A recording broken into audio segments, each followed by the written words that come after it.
Hello friends, welcome to our channel History Chronicles. As the echoes of the Reign of Terror began to fade and the Directory took control, France found itself grappling with the aftermath of years of revolutionary fervor. But the story of the revolution was far from over.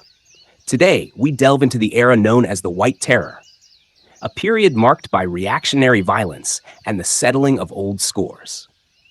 The White Terror emerged as a direct response to the Reign of Terror that had plagued France under the leadership of Robespierre and the Jacobins.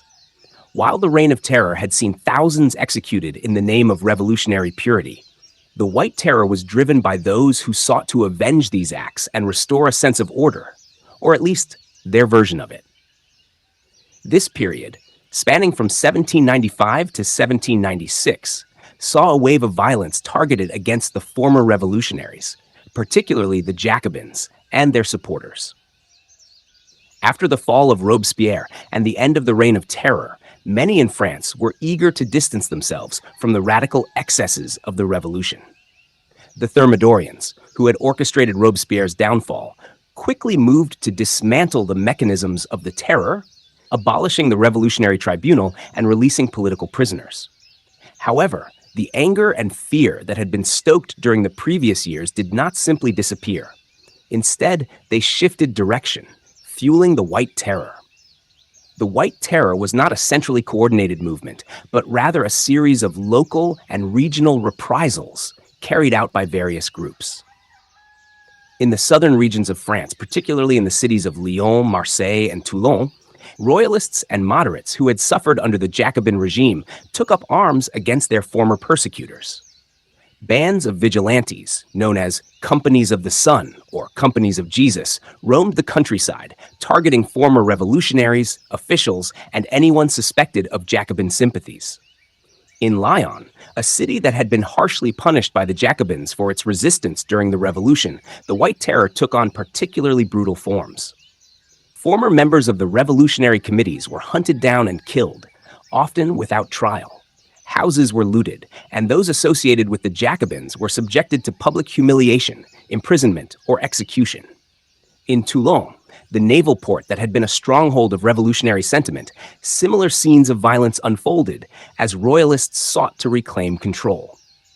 The violence of the White Terror was fueled not only by political motivations, but also by personal vendettas and social tensions. In many cases, those who had suffered under the revolutionary regime saw this as an opportunity to exact revenge on their tormentors. Landowners who had lost property during the revolution sought to reclaim their lands, while others simply wanted to settle old scores. The lines between political justice and personal retribution often blurred, leading to widespread chaos and bloodshed. Despite the intensity of the White Terror, the Directory government was slow to respond. The Directory, itself struggling to maintain stability in a country still reeling from years of revolution, was wary of reigniting widespread violence. While the government officially condemned the excesses of the White Terror, it was reluctant to take decisive action against those involved, fearing that it could lead to further unrest.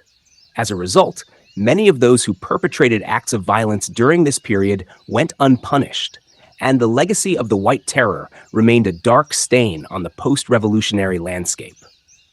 The White Terror, though less centralized and systematic than the Reign of Terror, left a significant impact on the French psyche. It highlighted the deep divisions within French society that had been exacerbated by the revolution and underscored the challenges of reconciling a nation torn apart by years of ideological conflict. For many, the White Terror was a grim reminder that the revolution's ideals of liberty, equality, and fraternity were far from being realized, and that the struggle for a just and stable society was ongoing.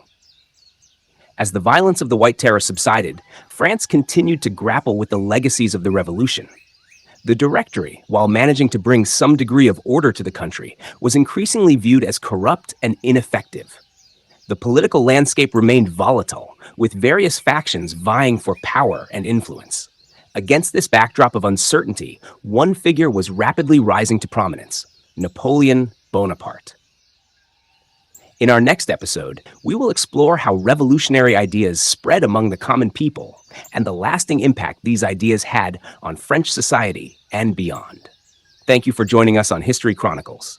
The story of the French Revolution is far from over, and there are still many dramatic moments to come.